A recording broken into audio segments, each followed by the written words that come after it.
ඔයාලා දන්නවනේ මේ දවස්වල මුළු ලෝකෙම කතා වෙන්නේ වෙනිසියුලාව ගැන සහ නිකොලස් මදුරෝව ඇමරිකාවේ දුස්සපු හැටි ගැන. හැබැයි මට ඔයාලගෙන් අහන්න ප්‍රශ්නයක් තියෙනවා.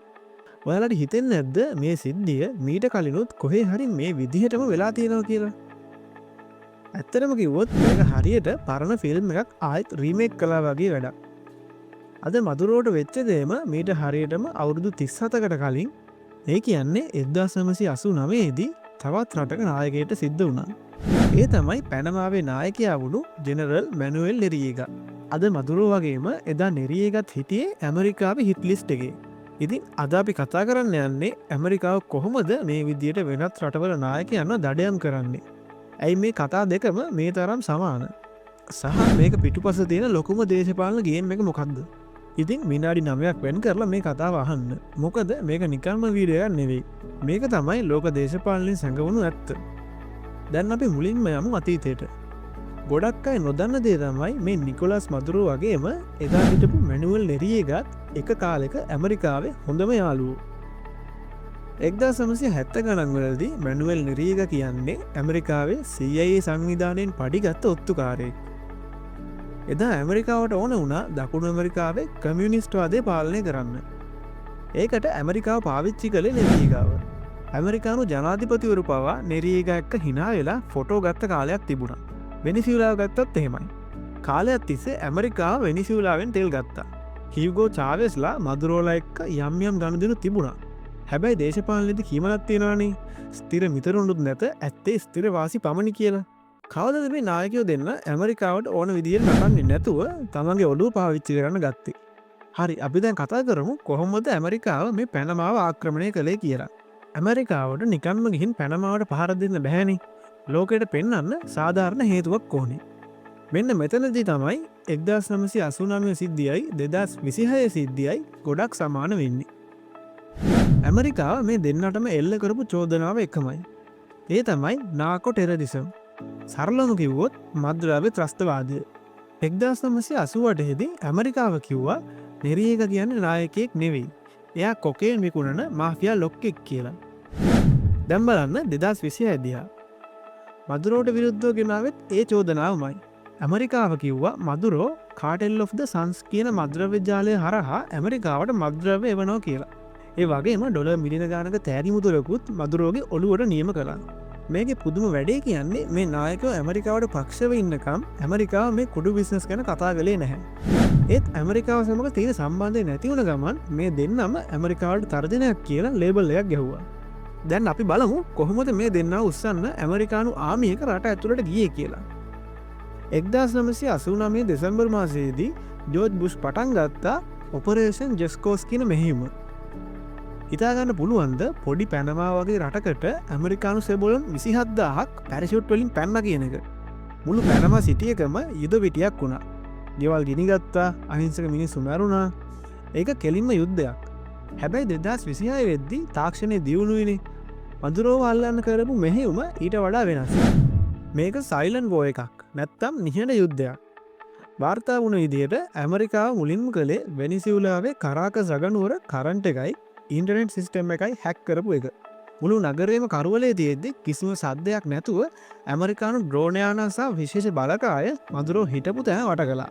මේකෙදි ක්‍රමය විතරයි වෙනස් වුණේ. හැබැයි අරමුණ එකයි. හමුදා මෙහෙම ඉවරුණාට පස්සේ පටන් ගත්තේ මේ කතාවේ තියෙන රසවත්ම සහ විහිළු සහගතම කොටස.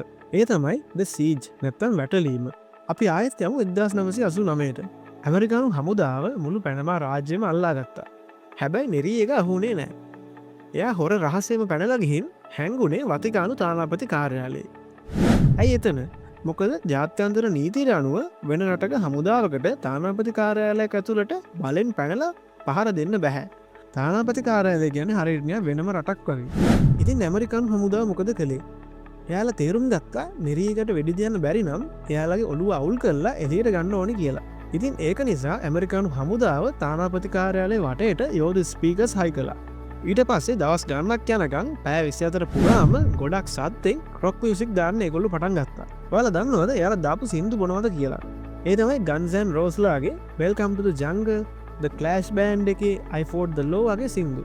ඒ සද්ද කොච්චරද කියනවනම් මේ තානාපති කාර්යාලයේ හිටපු අනිත් අයටද නිින්ද ගියේ නැහැ.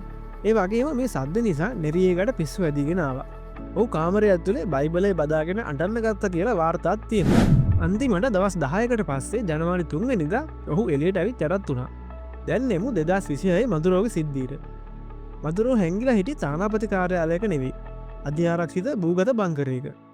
ඇමරිකාව මෙතනදී පාවිච්චි කළේ 1989ට වඩා දියුණු තාක්ෂණයක්. වාර්තා වෙන විදියට ඔවුන් පාවිච්චි කළේ ඔකෙස්ටික් වෙපන්ස් නැත්තම් ශබ්ද තරංග ආයුධ.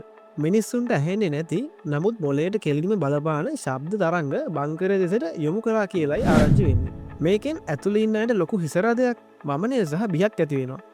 ඒ වගේම බංකරයේ තියෙන ඔක්සිජන් සැපයුම පාලනය කරලා කාමරේ උෂ්ණත්වය අධික සීතලකට ගෙනල්ලත් තියෙනවා. හිතලා බලන්න කරුවල බංකරයක් ඇතුලේ හුස්ම ගන්න අමාරුයි, ඇඟ සීතල වෙලා එළියට බැස්සොත් හිරේ වතුරට වෙන කරන්න දෙයක් තිබුණේ නැහැ. පැය 48ක් ඇතුළත ඔහු කොන්දේසි විරහිතව යටත් වුණා. යටත් වුණාට පස්සේ මොකද වුනේ? මේ කොටස හරිම වැදගත්. මේකෙන් තමයි ලෝක නායකයෙක්ට උනත් තියෙන ලොකුම අවමානය පේන්නේ. 1989 දී නෙරියේගාව යටත් වුණාට පස්සේ හෙලිකොප්ටර් එකක දාලා කෙලින්ම ගෙනිච්චේ ඇමරිකාවේ ෆ්ලොරිඩා වලට. එතනදි ගත්ත ෆොටෝ එක, කියන්නේ මග් ෂොට් එක අදටත් ප්‍රසිද්ධයි.